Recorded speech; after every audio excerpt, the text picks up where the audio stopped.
بسم اللہ الرحمن الرحیم اللہم صلی علی محمد النبی الامین وعلی آلہ واصحابہ اجمعین۔ مفتی اسحاق نازکی صاحب جو کہ میں نے سنا استاذ حدیث ہیں دارالعلوم رحیمیہ بانڈی پورہ کے، انہوں نے مولانا سعد صاحب پر واٹس ایپ پر ایک اعتراض کیا ہے، اور اس میں جو ہے وہ حضرت مولانا سعد صاحب کی ایک آڈیو بیان کی کلپ بھی انہوں نے ڈالی ہے سوشل میڈیا پر۔ اس میں مولانا سعد صاحب فرما رہے ہیں اس آڈیو کلپ میں کہ ہمیں صحابہ کرام رضوان اللہ علیہ مجمعین، انبیاء علیہ السلام اور ملائکہ سے بڑھ کر ایمان دیا گیا تھا۔ اسی جملے پر جو ہے نازکی صاحب کو اعتراض ہے۔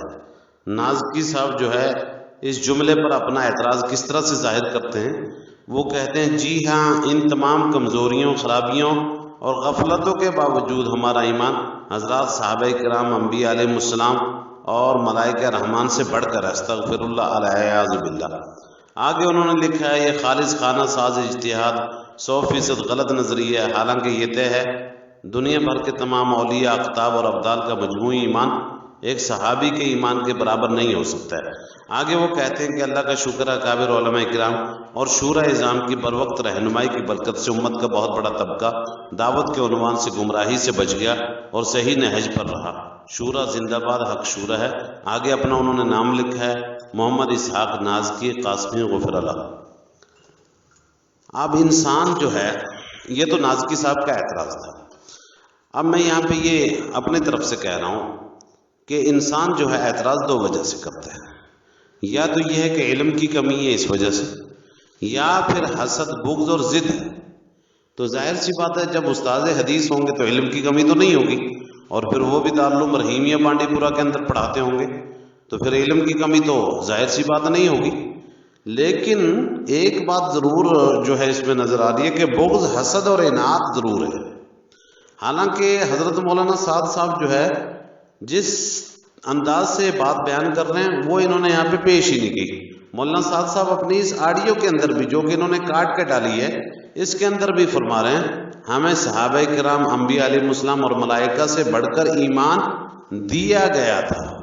یہ نہیں کہ ہمارا ایمان ہے، بلکہ کیا کہہ رہے ہیں، دیا گیا تھا۔ آگے فرما رہے ہیں کہ آج کے مسلمان نے اس ایمان کی قدر نہیں کی۔ ایک بات۔ دوسری بات یہ کہ یہ جملہ آیا کہاں سے، حضرت مولانا سعد صاحب یہ کیوں کہہ رہے ہیں؟ حضرت مولانا اصل میں ایک حدیث کی تشریح کر رہے ہیں، اور وہ حدیث کیا ہے کہ ایک دن صحابہ کرام رضی اللہ تعالیٰ عنہم اجمعین کی جماعت سے حضور نبی کریم صلی اللہ علیہ وسلم نے سوال کیا ای الخلق اعجب الیکم ایمانا، تمہارے نزدیک کس مخلوق کا ایمان عجیب ترین ہے؟ صحابہ رضی اللہ تعالیٰ نے عرض کیا یا رسول اللہ، فرشتوں کا۔ آپ صلی اللہ علیہ وسلم نے فرمایا وما لهم لا يؤمنون وهم عند ربهم، وہ کیسے ایمان نہ لائیں گے جبکہ وہ اللہ کی حضوری میں ہر وقت حاضر رہتے ہیں۔ صحابہ کرام رضی اللہ عنہ نے عرض کیا یا رسول اللہ، انبیاء علیہ السلام کا ایمان ہوگا پھر؟ تو آپ صلی اللہ علیہ وسلم نے فرمایا وما لهم لا يؤمنون والوحی ينزل علیہم، وہ کیسے ایمان نہیں لائیں گے، ان پر تو وحی اترتی ہے۔ صحابہ نے پھر جو ہے اپنی طرف اشارہ کیا کہ پھر یا رسول اللہ ہم؟ تو آپ صلی اللہ علیہ وسلم نے فرمایا نہیں، وما لکم لا تؤمنون وانا بین اظہرکم، کیا تم اب بھی ایمان نہ لاؤ گے جبکہ تمہارے سامنے ہر وقت میں رہتا ہوں؟ پھر آپ صلی اللہ علیہ وسلم نے فرمایا الا ان اعجب الخلق الی ایمانا لقوم یکونون من بعد یجدون صحفا فیہا کتاب یؤمنون بما فیہا، کہ میرے نزدیک ساری کائنات میں سب سے عجیب قابل رشک ایمان ان لوگوں کا ہے جو تمہارے بعد ہوں گے، وہ صرف ورقوں پر لکھی ہوئی کتاب دیکھیں گے اور اس پر ایمان لے آئیں گے۔ یہ مشکات المصابیح کی حدیث ہے اور نمبر ہے اس کا 584۔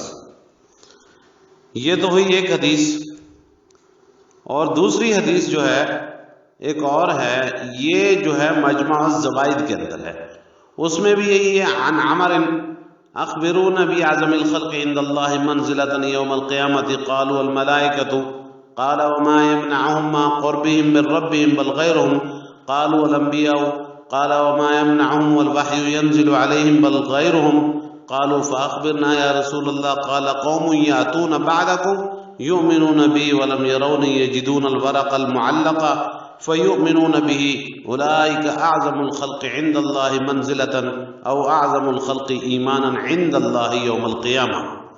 وہاں پہ تو صرف قابل رشک ایمان کی بات تھی پہلے حدیث میں، اس حدیث میں تو اعظم الخلق ایمانن، کس مخلوق کا ایمان، کون سی مخلوق بڑی ہوگی ایمان کے اعتبار سے اللہ کے پاس قیامت کے دن، یہ سوال ہے۔ تو اس میں صحابہ وہی جواب دے رہے ہیں جو کہ پہلی حدیث میں کہ پہلے فرشتوں کا، تو آپ صلی اللہ علیہ وسلم نے فرمایا وہ تو خدا کی بارگاہ میں رہتے ہیں ہر ٹائم۔ کسی اور کا بتاؤ تو انبیاء علیہ السلام کا بتایا، فرمایا ان پر تو وحی نازل ہوتی ہے۔ پھر جو ہے آپ صلی اللہ علیہ وسلم نے فرمایا میرے بعد جو ہے ایسی قوم آئے گی، تمہارے بعد ایسی قوم آئے گی، انہوں نے مجھے دیکھا نہیں ہوگا لیکن جو ہے وہ کتاب کے چند ورقے دیکھ کر ان پر ایمان لے آئیں گے۔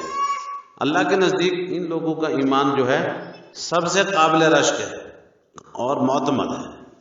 اسی طرح کی حدیث جو ہے جناب مجمع الزوائد کے اندر بھی موجود ہے، اسی طرح کی حدیث البحر الزخار کے اندر بھی موجود ہے، اس میں بھی یہی ہے، حضرت عمر بن خطاب رضی اللہ تعالیٰ عنہ روایت کرتے ہیں۔ تو بہرحال نازکی صاحب نے یہ جو اعتراض کی ہے حسد، بغض اور عناد کی بنا پر کی ہے، اور جو ہے جو حضرات اس آڈیو کو پھیلا رہے ہیں بے مطلب، اور حضرت مولانا سعد صاحب کی ویڈیو کلپ کو پھیلا رہے ہیں اور نیچے نازکی صاحب کے اس اعتراض کو ہر جگہ پھیلا رہے ہیں اور لوگوں کو جو ہے پریشان کر رہے ہیں، گمراہ کر رہے ہیں، تو ان سے میں درخواست کروں گا اللہ کے واسطے امت میں اس طرح کے انتشار سے باز آ جائیں اور ان حدیثوں پر غور کریں، حسد، ضد اور ہٹ دھرمی چھوڑ دیں، کیونکہ آج کل شورائیوں کا حال بالکل بریلویوں والا ہو چکا ہے، ساروں کا نہیں ہے لیکن اکثر کا حال یہی ہو چکا ہے کہ جیسے بریلوی علماء دیوبند پر گستاخی رسول کا الزام لگاتے ہیں، ہزاروں علماء دیوبند نے کتابیں لکھ دی اس کی رد میں اپنی صفائی پیش کر دی ہے، لیکن بریلوی پھر بھی وہی پرانے گھسی گھسائی باتیں لا کے امت کے اندر نفرت کا زہر بھر رہے ہیں، زہر، اور امت کے اندر نفرت کا بیج بو رہے ہیں۔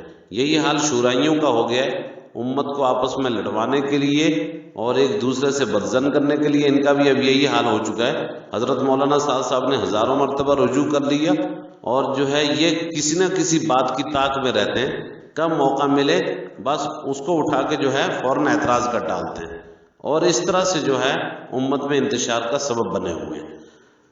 پیشکش مفتی محمد محبوب عالم مظاہری، خادم مدرسہ دارالعلوم محمدی دیوپورہ شوپیان۔ وما توفیقی الا باللہ، علیہ توکلت و الیہ انیب۔ السلام علیکم ورحمۃ اللہ وبرکاتہ۔